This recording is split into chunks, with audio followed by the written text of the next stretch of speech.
என்னுடைய வாழ்க்கை அனுபவத்தை எடுத்து பார்க்கும் பொழுது, நான் தஞ்சை மறை மாவட்டத்தில் கடைக்கோடியில் இருக்கக்கூடிய பாதரக்குடி பங்கின் உதவி பங்கு தந்தையாக நான் பொறுப்பேற்ற பொழுது அங்கே பல மைல் தூரம் நடந்து செல்லக்கூடிய ஒரு சூழ்நிலை ஏற்பட்டது.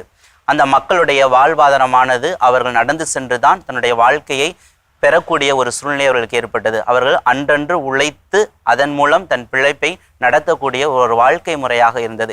இதை ஜான் மரிய வியானியுடைய வாழ்க்கையில் நான் ஒப்பிட்டு பார்க்கும் பொழுது அவர் ஒப்புரவு அருட்சாதனத்துக்கு முக்கியத்துவம் கொடுத்தவராக இருந்தார். அதே போல் என்னுடைய பங்கு தந்தை அருட்தந்தை ஜேசுராஜ் அவர்கள் ஒப்புரவு அருட்சாதனம் முக்கியத்துவம் கொடுக்கக்கூடியவராகவும், கடைக்கோடில் இருக்கக்கூடியவங்களுக்கு எல்லாம் கிடைக்க வேண்டும் என்கிற ஒரு நிலையை கொண்டவராக மக்களுடைய வாழ்வாதாரத்தை உயர்த்தக்கூடியதாக இருந்தது. என் வாழ்க்கைக்கு மிகவும் ஒத்துழைப்பாகவும் அவருடைய அனுபவம் எனக்கு மிக சிறந்த ஒரு சான்றாக சாட்சிய வாழ்வுக்கு கொடுக்கக்கூடியதாக இருந்தது. வாழ்க்கை என்பது சோதனை, அது வழிக்கு விழுந்தால் வேதனை, அது வாழ்ந்து காட்டுவதேன் சாதனை என்பதற்கேற்ப அந்த ஜான் மரிய வியானிக்கு இந்த தீய சக்திகள் தொந்தரவு கொடுத்த போதும் அவர் நீதியோடு நேர்மையோடு அவர் பணி செய்யக்கூடியவராக இருந்தார். நான் இப்பொழுது சமூக பணியுடைய ஒரு இயக்குனராக இருக்கக்கூடிய சூழ்நிலை அந்த கிராமத்து மக்களுக்கு பணி செய்ய வேண்டும் என்பதற்காக, அந்த கடைக்கோடியில் இருக்கக்கூடிய அந்த மக்களுக்கு நானும் பணி செய்ய வேண்டும் என்பதற்காக என்னால் முடிந்த உதவிகளை செய்வதற்கு அந்த ஜான் மரிய வியானுடைய வாழ்க்கையானது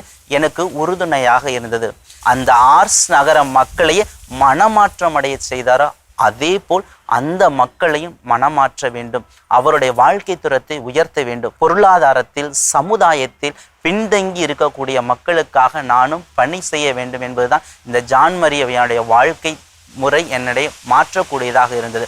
அந்த இறை அனுபவம் பெறக்கூடியதாக இருந்தது. எனவே நானும் ஜான் மரிய வியானையை போல வாழும் பொழுது, மக்களுக்காக உழைக்கும் பொழுது, நீதியோடு நேர்மையோடு உண்மையோடு நானும் வாழும் பொழுது, நானும் ஜான் மரிய வியானுடைய வாழ்வை ஒவ்வொரு நாளும் எடுத்து காட்டக்கூடிய வாழ்வாக இருக்கிறது.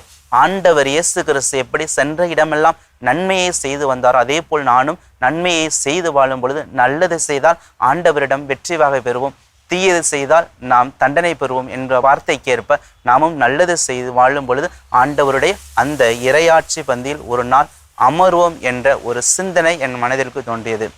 எனவேதான் நானும் ஜான் மரிய வியானியை போல வாழும் பொழுது அவருடைய வாழ்வை நாம் எடுத்துக்காட்டாக கொண்டு அவருடைய குணநலன்களை பின்பற்றி அவருடைய அடிச்சுவடுகளை பின்பற்றி வாழும் பொழுது நாமும் ஆண்டவர் இயேசு கிறிஸ்துவுக்கு நற்செய்திக்கு சான்று பகரக்கூடியவர்களாக, சாட்சிய வாழ்வு வாழக்கூடியவர்களாக வாழ்வோம், வளர்வோம், செபிப்போம். புனித ஜான் மரிய வியானியே எங்களுக்காக வேண்டிக் கொள்ளும்.